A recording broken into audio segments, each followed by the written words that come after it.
In case you didn't read the title of the video, it's about books. Read! Read!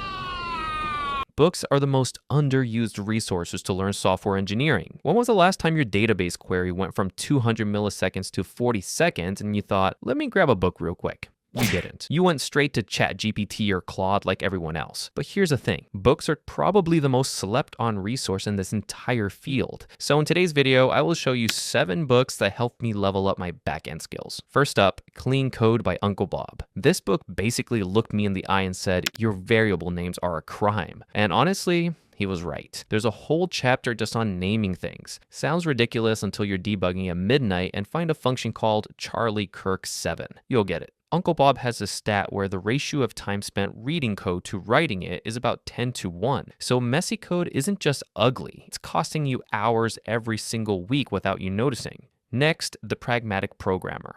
No syntax, no frameworks, just 2 guys in 1999 writing what is basically the manual for how modern engineers work. They call that the need for version control, automation, and CI/CD before most developers even knew those were going to be a thing. The book introduced me to DRY. Don't repeat yourself, which sounds obvious right up until you realize you've copy-pasted the same auth logic into 6 different projects. Not my proudest moment. Third, Designing Data-Intensive Applications, or Diddy IA for short. This is the backend Bible. First time I opened it, I genuinely thought I'd grabbed a university textbook by accident. But what it does is explain why your database behaves the way it does when things go wrong. Not how to use Kafka or Cassandra, but how they actually think. After reading it, I looked at a distributed system, and for the first time, I wasn't guessing. I was actually reading what was happening. That feeling is hard to explain, but once you have it, you'll know. Fourth, System Design Interview by Alex XU. Yes, it has the word interview in the title. I almost skipped it for that reason.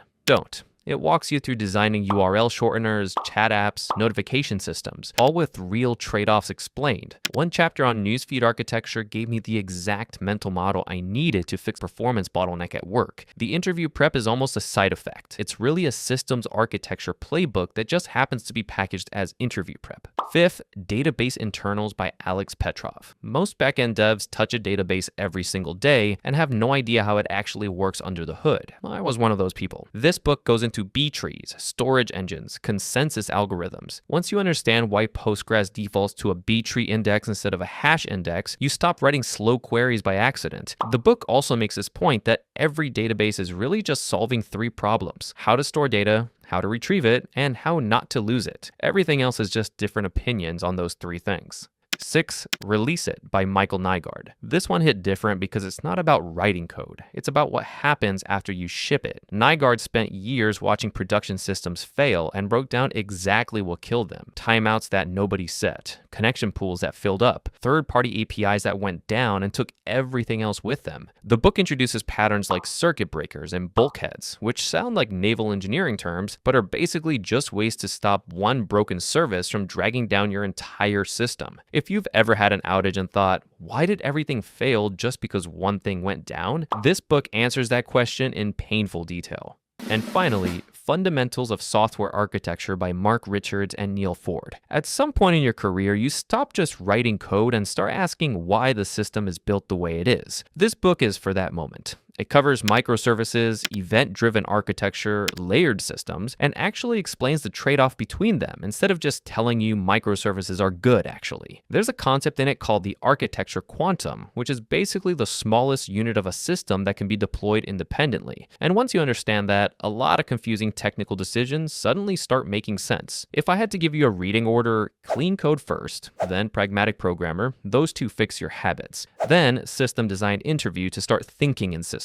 Then Diddy IA and Database Internals when you're ready to go deep on data. Then Release It before you touch anything in production again. And Fundamentals of Software Architecture when you're ready to zoom all the way out and see the full picture. But listen, at the end of the day, these books teach you how to think about backends. But Supabase, the sponsor of today's video, is what you actually build with. Whether you're shipping a side project or scaling an AI-powered product, Supabase gives you a full Postgres backend out of the box. Auth, storage, real-time, and edge functions all in one platform. And if you're building with AI agents, Supabase is purpose-built for it. With PG vector support, You get vector embeddings right inside your database. No separate infrastructure, no duct tape. What makes it stand out is the reliability. Supabase runs on battle-tested open source foundations, so you get security and performance without the ops overhead. Supabase is not just a backend tool, it's a whole ecosystem. Thousands of devs are building on it right now, which means better tooling, better integrations, and a platform that compounds over time.